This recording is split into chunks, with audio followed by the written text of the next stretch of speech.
आप देख रहे हैं JK 24/7 न्यूज़ और रिपोर्टर लाइव में आपका खैर मकदम और मैं नदीम। अगर हम बात करें, आज सुबह सुबह जो है हंदवारा के लंगेट इलाके में जो है एक आईडी रिकवर की गई और देखा जाए 30 RR जो ही पेट्रोलिंग पार्टी जो वहां से गुजर रही थी, क्योंकि अगर हम देखें सुबह सुबह जो कानवाई का टाइम होता है तो पहले जो है पेट्रोलिंग पार्टीज जो है वहाँ पे इस पूरे रोड की अगर हम बात करें, हाईवे की बात करें तो इसको जो है पूरी तरह जो है सर्च किया जाता है, तो उसके बाद ही जो है कानवाई को चलने की इजाज़त दी जाती है। तो उसके बाद अगर हम देखें, आज सुबह लगभग 8:30 के आसपास जो है गन्नापुरा इलाका जो हंदवारा लंगेट में पड़ता है, तो वहाँ पे जो है सिक्योरिटी फोर्सेस को ये इतला मिली, यहाँ पे उन्होंने एक आईडी पाई और उसके बाद जो है बम डिफ्यूजिंग स्क्वाड को बुलाया गया और उसके बाद अगर हम देखें ट्रैफिक मूवमेंट को जो है लगभग 1-1.5 घंटे के लिए रोका गया और उसके बाद की अगर हम बात करें तो bomb defusing squad Jammu Kashmir police की बात करें, SOG ने पूरे इलाके को जो है मुहासरे में लिया और उसके बाद अगर हम देखें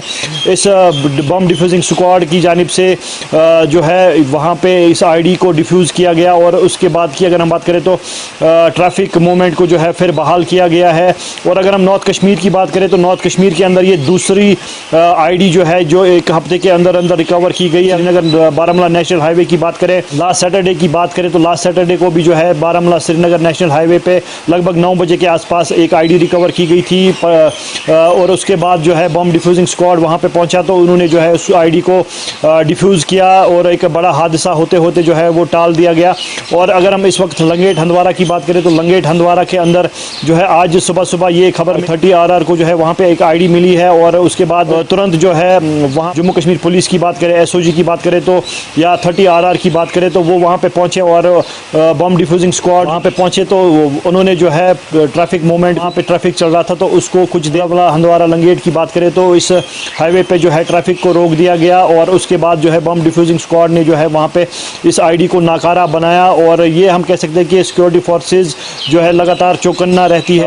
30 RR ने जो है कह सकते हैं कि एक बड़ा हादसा होते होते जो है टाल दिया गया है। जम्मू कश्मीर पुलिस की बात करें, इंडियन आर्मी की बात करें, जो लगातार चौकन्ने हैं और ऐसे हादसों को जो है टाला जा रहा है। तो JK 24/7 के लिए लंगेट हंदवारा से मैं मेरे साथ कुछ इस समय यात्री मौजूद है और अग्निवीर की आग इस समय लपटे जो है वो जम्मू कश्मीर के अंदर पहुंच चुकी है और इसके साथ साथ अगर बात करें तो कई सारी परेशानियों का सामना इस समय ये कर रहे हैं। इनसे बातचीत करना चाहेंगे। क्या नाम है आपका? शफीकुल आलम।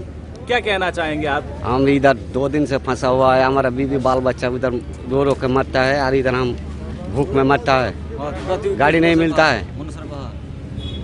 ये कोई बात है?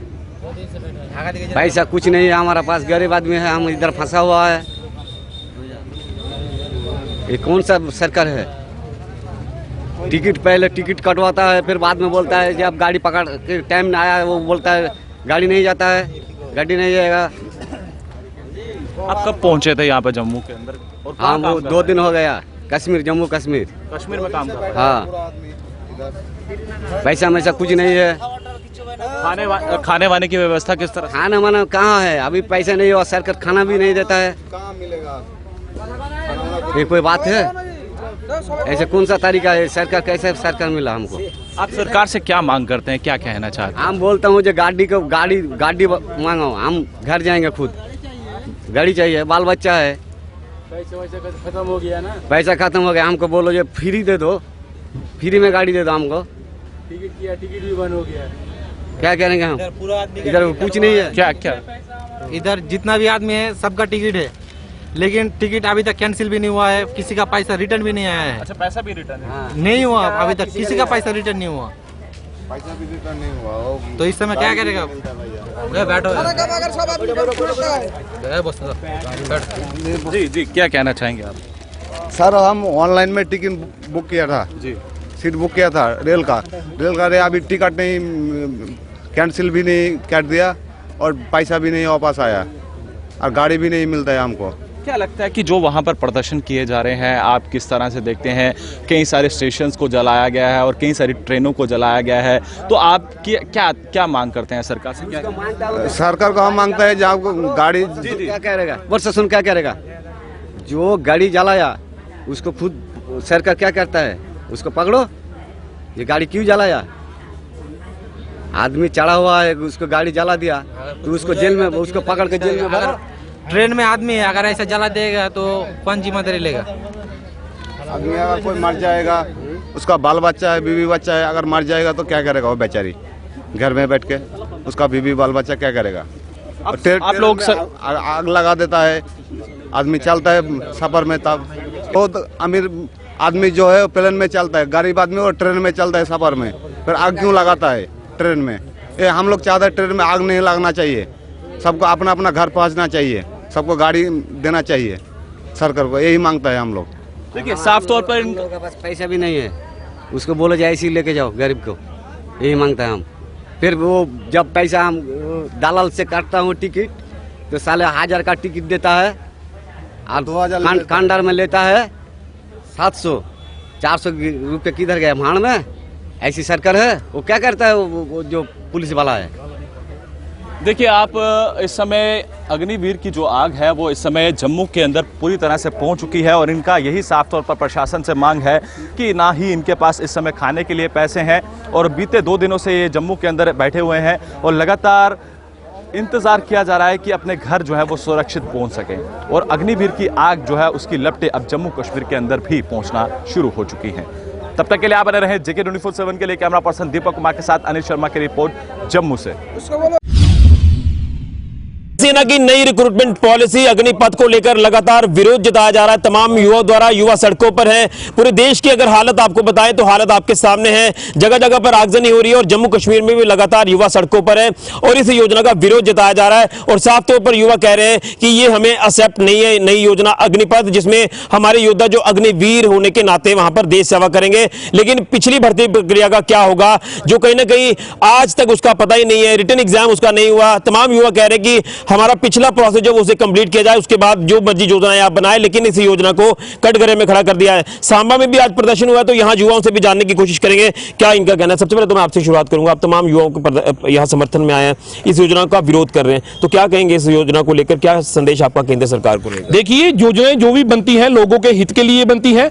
मैं हमारे माननीय प्रधानमंत्री जी से ये रिक्वेस्ट करूंगा कि अग्निपथ अगर योजना बनाई गई है, सबसे पहले अग्नि विधायक बनाए जाएं, उसके बाद अग्नि सांसद बनाए जाएं। अगर 20 साल एक युवा हमारा जो जॉब कर रहा है आर्मी में, अपनी जान हथेली पे लेकर जॉब कर रहा है, उसकी पेंशन जो है वो बंद की गई है।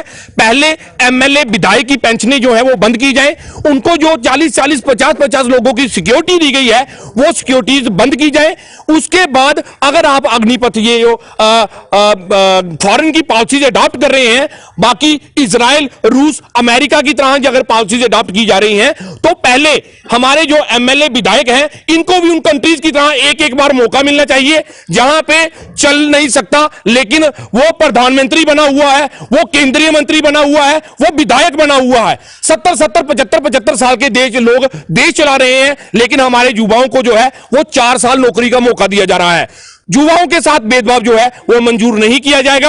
आज हम इस विरोध प्रदर्शन में आए हैं, कल सड़कों पे आएंगे, हम जम्मू में हमारे एलजी साहब का घेराव करेंगे। अगर हमें जरूरत पड़ी तो हम दिल्ली में जाकर इसका विरोध करेंगे, लेकिन अपने युवाओं के साथ ये जो उनके भविष्य के साथ खिलवाड़ किया जा रहा है, ये कतई बर्दाश्त नहीं करेंगे। हम ये गवर्नमेंट को बान करना चाहते हैं कि जल्द से जल्द ये जो अग्नि स्कीम बनाई गई है इसको वापस लिया जाए। पहले इसको अपने लीडरों पे हमारे देश की सरकार इसको अडॉप्ट करे, उसके बाद अगर आप ये स्कीम हमारे लोगों के लिए लाते हैं तो हम इसको अडॉप्ट करेंगे, अदरवाइज नहीं तो हमारा विरोध जो है वो जारी रहेगा। आपसे भी जानना चाहता हूं युवा होने के नाते क्या कहेंगे? युवाओं को लगातार ये था कि हम देश सेवा करेंगे, भारतीय सेना में ज्वाइन करेंगे, लेकिन एक लिमिटेड पीरियड कर दिया गया, उसके बाद आगे फ्यूचर क्या होगा, तमाम इस तरह के क्वेश्चन मार्क केंद्र सरकार के ऊपर लग रहे हैं। तो इस योजना को किस तरह से देख रहे हैं और खासतौर पर पिछली भर्ती प्रक्रिया को भी लेकर सवालिया निशान खड़े हो रहे हैं? अगर मैं पिछली भर्ती की बात करूं तो पिछली भर्ती को 2 साल हो गए हैं। इन्होंने 2 साल में कोविड में कम से कम 2 भर्तियां 3 भर्तियां हर सेंटर की हुई है, लेकिन उसका रिटर्न नहीं हुआ। लड़कों ने फिजिकल फिट हुए, लड़कों ने अपनी तैयारी की अच्छे से, सब कुछ हुआ। इतनी दूर दूर जाके उन्होंने भर्तियां देखी, ट्यूशन फीसेस दी ताकि वो आर्मी में जा सके, लेकिन उन्होंने सब भर्ती रद्द कर दी। ये तो हमारा राइट था, हम अपने हक के लिए बोल रहे हैं, हमने रनिंग निकाली, मेडिकल निकाला, सब किया और उसके बावजूद भी रिटर्न नहीं हुआ। पहले तो रिटर्न लिया जाए, सबसे पहला वो हमारा मेन राइट है कि हमने मेहनत की है, हम ऐसे कोई नहीं मांग रहे, पहले हमारा रिटर्न होगा। हमने रनिंग की है, हमने मेडिकल फिट हुए, सबसे पहले जहां तक ये स्कीम की बात है, अग्निपथ स्कीम की बात है, ये तो टोटल एक फेलियर है। ये कहीं जाके आगे काम नहीं आने वाला। ये तो एक प्राइवेटाइजेशन कर रहे हैं ताकि देश को ये एक बेचने वाला काम इन्होंने स्टार्ट कर दिया। धीरे धीरे जैसे जैसे टाइम आएगा ये देश खत्म होने जा रहा है, क्योंकि आप देख सकते हो ज्यादातर तो सारी चीजें प्राइवेटाइजेशन हो चुकी है। अगर इन्होंने एक लॉ लाया तो उसको पहले तो पार्लियामेंट में मंजूरी देनी चाहिए थी, 1/3 मेजोरिटी चाहिए थी, वो हुआ नहीं। 4 बंदों के बीच में लाके इन्होंने लॉ खड़ा कर दिया। ये कौन सा है? ये तो डेमोक्रेसी तो है ही नहीं, ये तो शासन है, तानाशाही चल रही है। हमें टीओडी चाहिए नहीं, हम 4 साल के लिए आर्मी में नहीं जाने वाले, हम परमानेंट कमीशन चाहिए, हम देश की सेवा परमानेंट के लिए करना चाहते हैं। ये 4 साल के लिए हमें दूसरे के गुलाम नहीं बनना है, हमें 4 साल देश की सेवा करनी, हमें ज्यादा से ज्यादा जितना हो सके हमें देश की सेवा करनी है। बिल्कुल 4 साल नहीं, हमें पूरी तरह से जो वो दृढ़ता से यहाँ पर देश सेवा करनी है, ये तमाम युवाओं का कहना है। ये योजना एक्सेप्ट नहीं है। इन शॉर्ट आप क्या कहेंगे इस योजना को लेकर? सर, अग्निपथ स्कीम ठेके पे गुलाम पैदा होते हैं, शेर पैदा नहीं होते। आर्मी में हमें शेर चाहिए। उसके बाद ये 4 साल की स्कीम है, 4 साल में 1 साल इनका ट्रेनिंग के लिए लग जाएगा, 3 साल आर्मी की इनको समझ भी नहीं आएगी जब ये रिटायर हो जाएंगे। तो शॉर्टली ये चीज़ कहना चाहता हूँ कि कोई भी चीज़ अगर देश में कोई लाभ बनता है उसके पहले पार्लियामेंट में डिस्कस होना चाहिए। जब उसका डिस्कस हो, चाहे मेजोरिटी में कोई भी पार्टी हो, लेकिन उसका पार्लियामेंट में डिस्कस होना चाहिए। लोगों तक, अवाम तक वो चीज़ पता तो चले, चाहे ये चीज़ हमारे लिए सही है या गलत है। आप 3 बंदे बैठ के एक लॉ बनाती है, उसको पास कर देते हैं और कहते हैं कि हम अग्निवीर बनाएंगे। ये अग्निवीर नहीं है, ये 4 साल लोगों को ट्रेन करके इनको 4 साल की नौकरी लेने के बाद, जैसे सबसे पहले इन्होंने MES में किया था, मिलिट्री इंजीनियरिंग सर्विस में, जो मिलिट्री की इंजीनियरिंग है उसमें इन्होंने ठेके पे लोग लगाए थे। आज के टाइम में गवर्नमेंट उनको 12,000 रुपये देती है, लेकिन जो कॉन्ट्रैक्टर है वो उनको 6-7 हज़ार रुपये महीने का देता है। तो यही लोग 4 साल नौकरी करने के बाद जब ये घर आएंगे, ये इंडस्ट्रियों में जाएंगे, इंडस्ट्रियों में ये एक गार्ड की नौकरी करेंगे। क्या हमारे देश के जवानों की इतनी बुरी हालत हो गई है कि वो आके इंडस्ट्रियों में खड़े होंगे? अभी वो जो हमारे प्रधानमंत्री साहब है वो 70+ है, वो अपनी रिटायरमेंट के बारे में नहीं सोचते। मैं तो एक ही बात कहना चाहता हूं, प्रधानमंत्री साहब, अगर आपसे देश नहीं चलता तो आप कुर्सी छोड़ो, चुपचाप करके अपने गांव जाके आराम करो। चलिए, तो ये साफ तौर पर अब यहाँ केंद्र सरकार के ऊपर भी हमला किया जा रहा है। तमाम युवा ये सड़कों पर है, आज प्रदर्शन किया गया है। लगातार जब से ऐलान हुआ है इस योजना को लेकर, तो तब से यहाँ पर प्रदर्शन हमें देखने को मिल रहे हैं, लेकिन यहाँ साफ तौर पर कहा जा रहा है कि ये योजना हमें एक्सेप्ट नहीं है। लेकिन अब देखना है कि केंद्र सरकार इसके ऊपर किस तरह से रिव्यू करती है। लेकिन अगर सियासत की बात करें तो सियासत में भी लगातार तमाम पॉलिटिकल पार्टीज आगे हैं और इसको एक मुद्दा बनाया जा रहा है। और ये भी केंद्र सरकार आरोप लगा रही है कि युवाओं के कंधे के ऊपर बंदूक रखकर सियासत की जा रही है। लेकिन युवा साफ तौर पर अड़े हैं कि हम देश सेवा करना चाहते हैं, हम पैसे से हमें कंपेयर किया जा रहा है, ये चीज बर्दाश्त नहीं है। पिछला भर्ती प्रोसेस जो है वो उसको भी कंप्लीट किया जाए और कहीं ना कहीं इस योजना को, अग्निपथ योजना को वापस लिया जाए, जो कि एंटी यूथ पॉलिसी है। ये साफ तौर पर युवाओं का कहना है। फिलहाल के लिए मैं राहुल के साथ ऋषि खजूरिया, JK24/7 न्यूज़ के लिए। वादी कश्मीर में लगातार मौसम का मिजाज जो है बदलते हुए, अगर हम इस वक्त बात करेंगे शायद मुकाम गुलमर्ग की या टंगमर्ग की, तो शायद मुकाम गुलमर्ग के अफरवट पहाड़ी पर जो आज ताज़ा बर्फबारी रिकॉर्ड की गई, वही हम सुबह सवेरे से ही देख रहे हैं। वादी कश्मीर के मैदानी इलाकों में लगातार बारिशों का सिलसिला जारी है। अगर हम इस वक्त बात करें, इस वक्त पूरे वादी कश्मीर के जो मैदानी इलाके यहाँ पर जो है ज़ोरदार बारिशों का सिलसिला जारी है। वही लगातार हम देख रहे हैं कि जो भी पहाड़ी एरिया है वहाँ पर जो है बर्फबारी की खबरें जो है वो मौसूल हो रही है। अगर शायद मुकाम गुलमर्ग के अफरवट पहाड़ी पर जो है 1.5 इंच के करीब जो है ताज़ा बर्फबारी रिकॉर्ड की गई, वही यहाँ पर सर्दी में भी मजीद इजाफा देखने को मिल रहा है।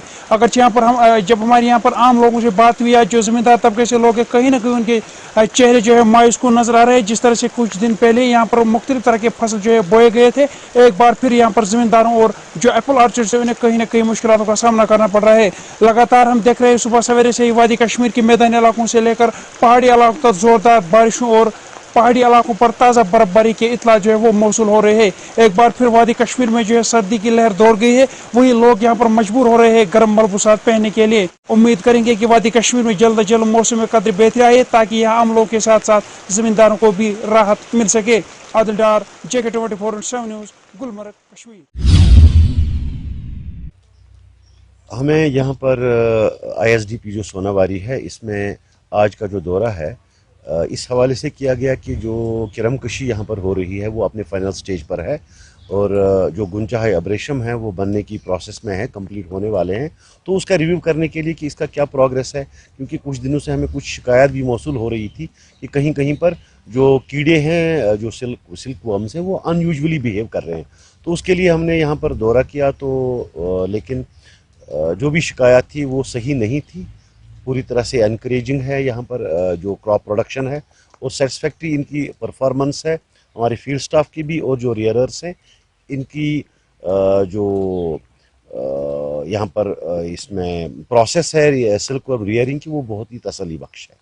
तो इंशाल्लाह उम्मीद है कि इस साल जो बम्पर क्रॉप होगा हमारा इसमें सिल्क कोकून्स का।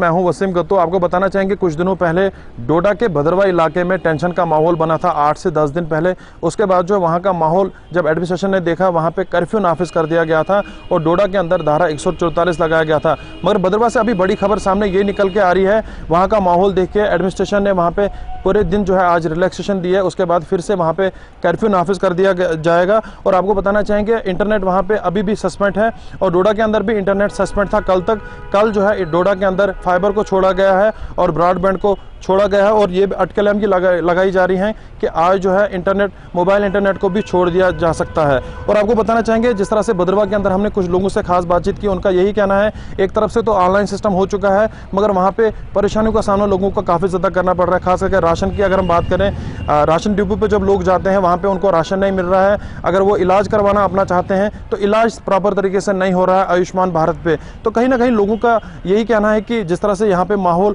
ठीक हो रहा है, एडमिनिस्ट्रेशन को कदम उठाने चाहिए, उनको आस्ता आस्ता जो है इंटरनेट को भी ओपन कर देना चाहिए। अब देखना ये होगा कि अगला कदम एडमिनिस्ट्रेशन का क्या होगा। फिलहाल के लिए इतना ही। वसीम गत्तू, डोडा।